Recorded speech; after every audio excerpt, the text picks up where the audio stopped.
Hola, ¿cómo están? Bienvenidos una vez más a SCH, Sociedad, Cultura e Historia en Orilla y Media TV, la cual pueden encontrar en las redes como YouTube, Instagram, Face. Tercera parte de Los Gauchos Judíos. En este tríptico vamos a finalizar con la película filmada en 1975. Vamos a la presentación y comenzamos.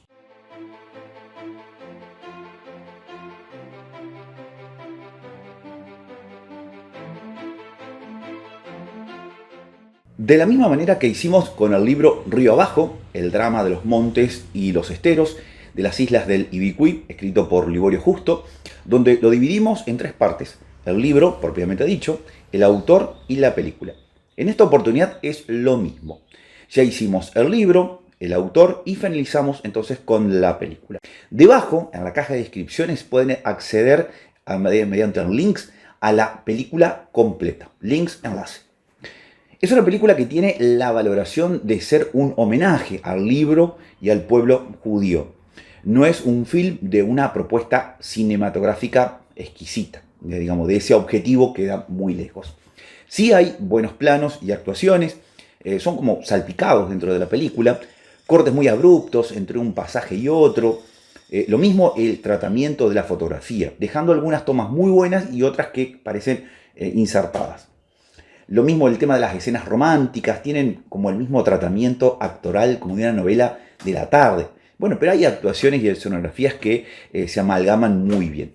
Se comprende, por supuesto, lo complicado que es desarrollar un film sobre el libro, sobre este libro, cuando el propio libro son narraciones que, si bien tienen cierto hilo conductor en los personajes, el lugar, la época, la situación, no es un libro novelado de una sola historia, completa de principio a fin. A continuación vamos a escuchar al propio director, Juan José Yusid, una entrevista que se subió a YouTube en septiembre de 2014, pero no sé exactamente en qué año fue realizada. Parece más de la década del 80 o 90, me parece. Con el permiso de Profe Lope, el dueño del canal donde está la entrevista, no tiene desperdicio lo que comenta sobre el film. Realmente impecable las anécdotas sobre la filmación. Las censuras ridículas que tuvo, las destrucciones del set, las amenazas, los atentados. Cómo fue tomada la misma. Por una parte, el rechazo de cierta parte de la comunidad judía o de la colectividad judía, y a la vez también el rechazo del nacionalismo patriótico, pero a la vez el éxito que significó. Bueno, todo esto y mucho más en esta entrevista. Entonces, en resumen, debajo está el link para acceder a la película completa, y a continuación, sí, lo que ustedes van a tener es entonces esta entrevista al director de la película. Bueno, no sé muy bien por qué, pero cada vez que evoco lo que fue la producción, la filmación y luego el estreno de Los Gauchos Judíos, aparte de la melancolía que le provoca a uno acordarse de algo que tiene más de 25 años, la cantidad de peripecias y experiencias muy desafortunadas que acompañaron a todo el proceso de la película, que no solo la película no merecía, sino que la perspectiva que da el paso del tiempo con respecto entre los resultados y las culpas que la película cargó nos parecen desmesuradas y ahora, bueno, están achicadas por la perspectiva del tiempo. Pero Los Gauchos Judíos fue una película muy combatida en su momento por un gobierno que en ese momento capitaneaba López Rega en la Argentina y que tenía simpatías con los países árabes, y entonces el primer anuncio de la filmación de la película, que se remitía a un clásico que había sido un libro de texto de las escuelas secundarias obligatorio en la Argentina, que se llamaba Los Gauchos Judíos, provocó alguna irritación. Molestaba la vinculación de la palabra gaucho con judío, como si la palabra judío ofendiera una de las raíces típicas de nuestra nacionalidad. Esto provocó que antes del comienzo de la película, el censor de turno, que después se transformó en el personaje maldito de estas historias que voy a contar, que era Paulino Tato, nos recomendó, nos aconsejó y nos presionó para que le cambiáramos el nombre a la película. Esto un poco lo tomamos como una sugerencia muy poco seria, porque nos estábamos remitiendo a un libro clásico de la literatura argentina que había sido aprendido por muchas generaciones de alumnos y nos parecía que no tenía ningún sentido cambiarle el título. Bueno, en esos años en la Argentina, esto es hasta el año 84 que se produce el advenimiento de la democracia, en Argentina existía censura previa y censura posterior a la realización de una película. Si uno no hacía autorizar por el ente de censura un libro, era imposible filmar un metro de película porque el laboratorio no lo aceptaba si no venía el certificado de aprobación del ente de calificación. Esto era un sistema de control muy rígido que apenas terminó hace 16 años y que, digamos, la gente joven de hoy no sabe. Yo diría que la mitad de la producción mía cinematográfica se hizo en esas condiciones, ¿no? Y muchas veces, a pesar de estar aprobado el proyecto inicial, cuando se veía la película, y esto le pasó a los Gauchos, el mismo censor que había aprobado el libro tenía objeciones con escenas de la película, aunque correspondieran a lo que el libro había determinado. Esto pasó con los Gauchos y empezaron los problemas precisamente cuando por primera vez el comité de censura que presidía Tato vio lo que llamamos la primer copia o la copia de la película. En el medio tuvimos muchos problemas, me refiero a la filmación de la película. Fue una película de proporciones gigantescas, con un elenco de innumerables grandes figuras que pocas veces pudo reunir el cine argentino, lo que significó una extendida filmación que alcanzó las 14 semanas. Pero el problema más grave que tuvimos durante el rodaje, en la película ocurre en un pueblo de fin de siglo de Entre Ríos, en una colonia, y como no encontramos en los lugares reales la posibilidad de filmarla, construimos un pueblo gigantesco en una parte de Campo de Mayo, que era una dotación militar y que además estaba protegida por un estado de sitio que había en la Argentina en esa época.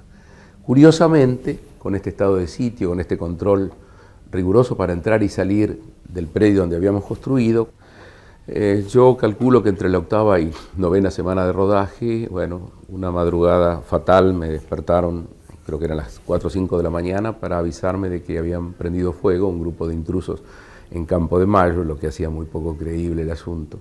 Habían entrado al lugar donde estaban las escenografías, que obviamente estaban al aire libre porque eran casas y sinagogas, todo el pueblo donde ocurría la historia, y les habían prendido fuego. Esto demoró 3 semanas, la continuidad del rodaje. En esas épocas esto era un accidente muy serio porque tuvimos que mantener un equipo que cobraba igual que si estuviera filmando, que era muy numeroso. Esta película llegó a tener casi 80, 90 técnicos, aparte de una cantidad enorme de actores. Y nos enteramos luego que había sido un grupo de militares que no veían con buenos ojos que en Campo de Mayo se filmara una película llamada Los Gauchos Judíos, y que una noche, después de un exceso de bebida y de celebraciones, habían tenido la idea no tan plañidera de atentar contra el pueblo que estaba en ese momento abandonado y que tenía un soldado en custodia que controlaba que no se llevaran nada. Esto significó, bueno, encarecer enormemente la película, tratar de modificar las escenas que había todavía que rodar para poderlas reducir a ámbitos más pequeños y reconstruir a todo trapo, día y noche, lo que faltaba para seguir con la filmación. Esto para nosotros fue una primera señal de que algo estaba pasando donde nuestra película evidentemente no contaba con ninguna simpatía, me refiero a de tipo oficial, a pesar de que era el comandante del ejército el que nos había dado la autorización para armar este pueblo y para filmar en Campo de Mayo. Cuando la película estuvo terminada, y como contaba antes, teníamos la primera copia y fuimos al ente de censura, que era el primer paso antes de siquiera programar las salas de exhibición. Paulino Tato la ve la película y me cita al día siguiente, junto con los productores, para decirme que la película en principio iba a ser prohibida, que la película incurría en serias traiciones al libro original. Con lo que caímos en la cuenta que de golpe Tato se había transformado en el defensor de los derechos autorales de Gerchunov, más allá de que era un disparate, pues nosotros habíamos hecho una versión libre. El libro de Gerchunov es un libro de pequeños relatos, muchos de los cuales no tenían nada que ver entre sí. Y además era un libro escrito por un tipo a los 25 años, cuando había ya dejado su vida en las colonias, y evocaba algo así como una acuarela melancólica su experiencia a la llegada de Europa al pueblito de Entre Ríos. Nosotros no podíamos desarrollar todas las historias, no había ninguna posibilidad que una película las contara, y habíamos optado por 4 cuentos que entrelazamos entre sí, lo vinculamos con algunos números musicales y hicimos una película absolutamente libre. Después, Tato comenzó a dar los argumentos por los cuales no aceptaba, digamos, autorizar la exhibición de la película. Y nos venimos a enterar que una de las escenas culminantes de la película, a raíz de una celebración de un 25 de mayo, cuenta Gerchunov, que lo habitual en las colonias era que los criollos compitieran en carreras de cuadreras. Estas carreras muchas veces tenían algunas trampas, como se apostaba fuerte dinero, para obtener el premio. Y en una de estas carreras compite el hijo del gaucho Calamaco, que era el que en ese momento instruía a los colonos cómo ordeñar y cómo manejar el ganado. El chico es calumniado de que gana la carrera porque le tiró fustazos al que competía con él, y el grito del perjudicado después de la carrera por este manejo provoca una pelea a cuchillo entre este chico, el hijo de Calamaco, y su retador. Este muchacho no tenía mucha experiencia, es el personaje que encarnaba Adrián Guío, y de alguna manera el otro, que era un gaucho mayor y con más experiencia en peleas de cuchillo, lo hace retroceder varias veces. El padre, que no puede soportar todo esto, abraza al hijo y en determinado momento le clava un cuchillo. Esta escena de filicidio determinó todo un escándalo en el comité de censura, a pesar de que estaba claramente expresada en el libro, y no fue aceptado porque, según Tato, en ese momento, ningún criollo era filicida, así por definición. Digamos, cuando había innumerables casos de padres que mataban a sus hijos y hijos que mataban a sus padres, no solo entre los gauchos, ¿no es cierto? Y a continuación de esto, un colono judío que descubre que había sido calumniado el chico asesinado, le propina una fuerte paliza al que lo calumnió, como venganza, como reparación de la memoria de este chico. Esta escena también fue censurada, fue en términos sabios. El censor determinó que ningún judío le podía ganar peleando a un criollo. Lo que nos dejaba a nosotros perplejos, porque los Kaminsky, Torre Nilsson y yo, que éramos los productores de la película,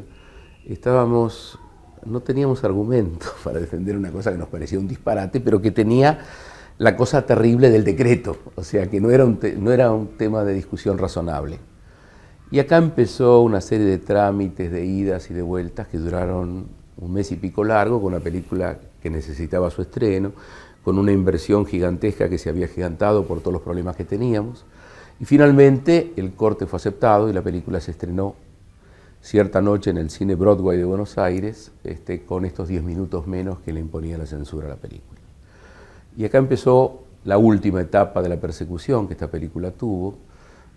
Tuvimos amenazas de bombas en el cine, un grupo de chicos que después fueron identificados que pertenecían a la Universidad de Salvador, tiraron una bomba incendiaria, lo que determinó un gran pánico en las salas oscuras. Cuando hay un fogonazo, la gente salió a la carrera. Eso fue la primera función de la noche y dio contra los vidrios de la entrada y astillaron vidrios, y esto generó un pánico.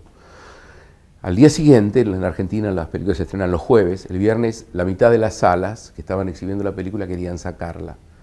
Y bueno, con el distribuidor y los productores empezamos a recorrer cine por cine a tratar de satisfacer lo mínimo que pedían los exhibidores, que era custodia, protección. Y esta película incurrió en otro de los innumerables gastos extras que tuvo, que fue poner policía privada y policía pública en todos los cines y que la película se exhibiera. Como contraparte de todo esto, la afluencia de gente al cine fue tan masiva. Esta es una de las películas más exitosas de las que yo haya realizado. Tuvo 1.400.000 espectadores, que si bien es cierto que en aquellos años que el cine era muy barato, eran las cifras que alcanzaban los éxitos y lo habían alcanzado varias películas, para nosotros fue una especie de compensación por el gigantesco esfuerzo que significó estrenarla, ¿no? Por otra parte, nuestra película tenía otras dificultades. El libro de Gerchunov hablaba de la integración de los colonos judíos al suelo entrerriano. Gerchunov, en el prólogo, que es un texto con el que empieza la película, que lo decía en off Sergio Renán, hablaba de que cuando venía de la estepa y de la nieve de Rusia y que cuando conoció el cielo de Entre Ríos, las cuchillas, el paisaje maravilloso, sintió que se borraban sus orígenes y se hacía entrerriano.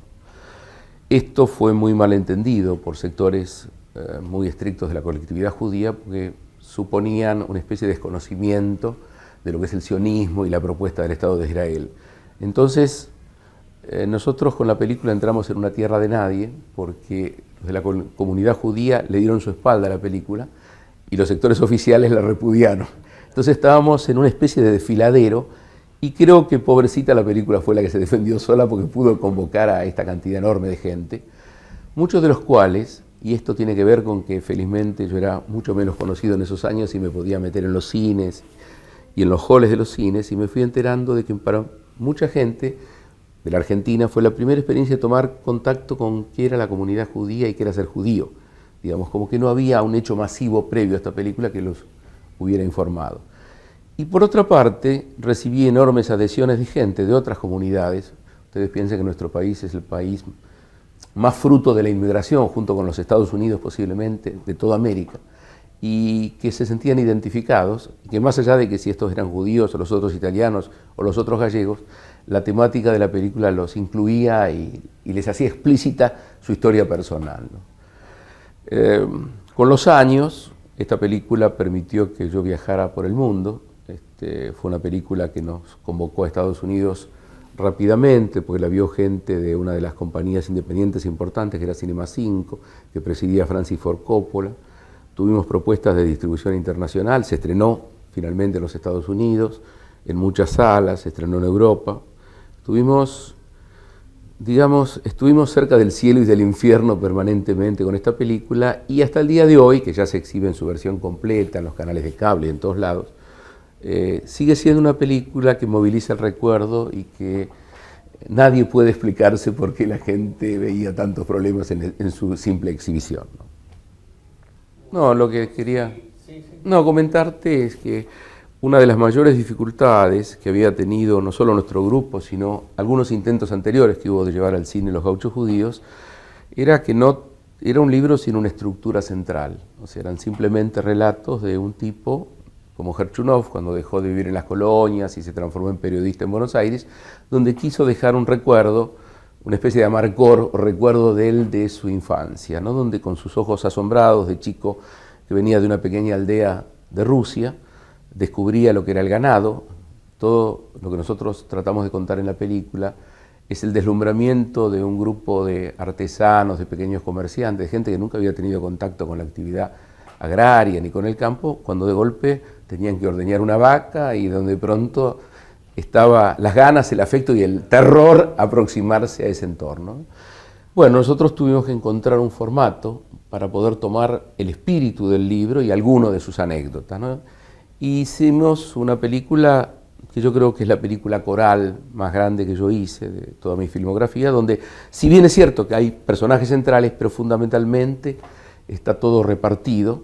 Incluso hay una experiencia muy interesante. Tuvimos contratado unas 60 actores que integraban el pueblo, que todos tenían alguna situación que estaba de una manera repartida muy pareja, ¿no? Esto nos permitió contar algo sobre lo que nuestro país ha incurrido poco, que es el fenómeno de la inmigración, de cómo somos lo que somos, porque de alguna manera venimos de donde venimos, ¿no es cierto? De todo, exactamente.